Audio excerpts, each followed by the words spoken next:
Hey everyone, my name is Monica Staneda and I'm a feng shui consultant, speaker, teacher, and author. And this is my younger son, Zafar. And today we want to talk to you about one of the aspects of growing your wealth with feng shui, which I see as feedback from my students and clients that happens all the time. In our culture, most of the time when people think about wealth, they think about money. And they think in order to become more wealthy, do the things they want to do, have the things they want to have, it has to come through money. So they think about, well, I need the money to buy this. I need the money to buy that. I need the money to go here. I need the money to go there. And when you are doing feng shui, the blessings that are going to build your wealth don't usually come through more money. They come through being resourceful, other resources, your connections, your skills, and the way you connect with life in general. And so I define in the 9 Steps to Feng Shui system wealth as an abundance of property, an abundance of skills, and an abundance of connections. And I want to share a story here with my son, Zafar, a couple of stories of actually how this happens in our lives. It's become an issue for us that whenever a birthday or a Christmas is coming, or Mother's Day or Father's Day, we have to really think hard about, okay, what it is we want, because we do believe that gift giving is an expression of love. And so it's never like, oh, I really need these, or I really want these, because most of the things we want, they just come to us.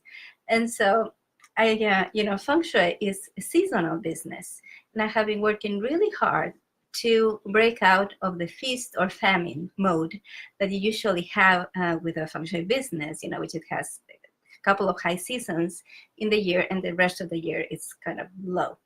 And so I have come up with a funnel that works really well for my business and allows me to have some basic steady income to count on. And so February is usually a very, very low month for feng shui. Like nothing moves, nothing happens on feng shui. But I had a really good February this year. So optimistic that I am, after that really good February, I expected an even better March. And I had made some projections as to what March would be like in terms of sales of my feng shui online courses and feng shui online services. And it wasn't what I expected. It was actually over $1,500 short of what I had projected. And I was kind of sad because one of the things I wanted to do, and I didn't actually tell you guys before then, but I wanted to buy you guys a laptop. Would you turn that off? Sorry, I work from home, and that's our timer. So cancel the oven too. Cancel? Yeah. So we're working on lunch as we film this video. And so I wanted to buy them a laptop. And the laptop I was looking at was between $1,800 and $2,000. But they didn't know it was going to be a surprise. But when my sales didn't reach the amount that I had hoped for and I had projected, I was a little sad and said, well, I'm going to have to wait a little bit to give them this gift. And tell us what happened. So I didn't know this, and I was actually wanting to get a laptop anyway. And we went to volunteer at a rummage sale at our church, and when you volunteer, you get to buy some stuff early at the same price, but you can buy some of it early, right?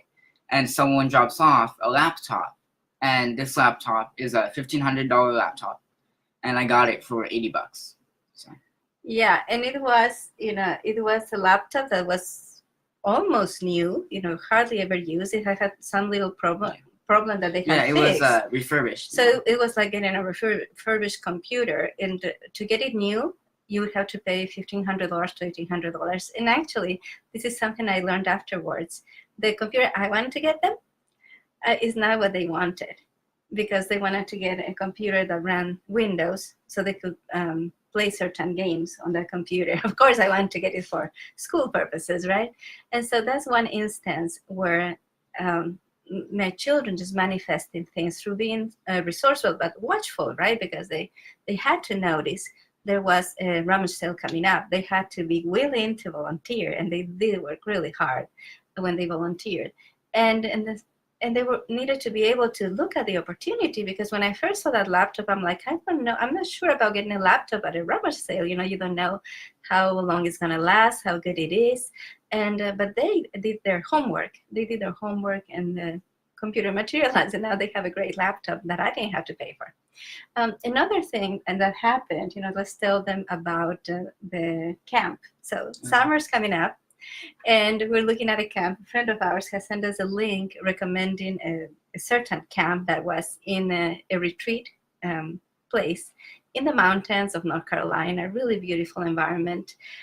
But I had two objections, well, maybe three, with this camp. One of them was the length. The camps were 2 to 4 weeks long, or even 5 weeks long. And that was hard for me, to have them gone for so long. But the hardest part was that part of the rules of this camp was that they were not allowed to contact their families at all during the time they were at camp, except in case of an emergency. And I did not feel comfortable with that. But it seemed like such a good opportunity. And so I said, okay, guys, we're going to think about it. I'll talk to your dad and we'll make a decision.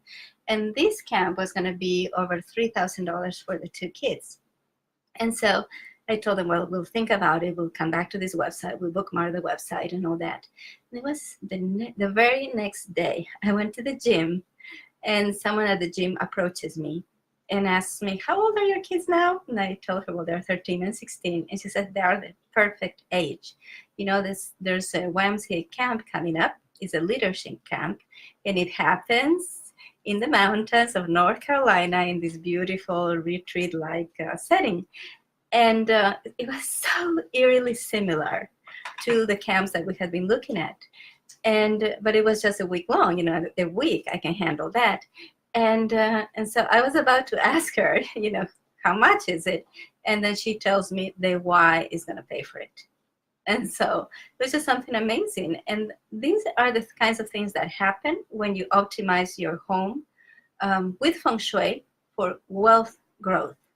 And I have a course, a free tiny course that you can take, and I'm going to put the link under this video so that you can check it out. And so my clients and students, they report they become like magnets for discounts and special deals. And even, it's like they can no longer get anything at full price. My students and clients report even when they have decided to get something and they want to get it at full price, and they're going to the store, the moment they get to the store, that item is on sale. And so even if they try, they can't pay full price anymore. And so I wanted to share these stories with you, so that you realize that not everything that you consider wealth is going to come to you through money. Money is like a middleman. And it's great to have more money. It's great to have more affluence. But when you start asking the universe for, hey, I want money to buy the car, instead of asking for the car directly, you are introducing a middleman that is not very efficient. And so thank you so much for watching, and watch out for the link I'm going to put under the video. Bye-bye.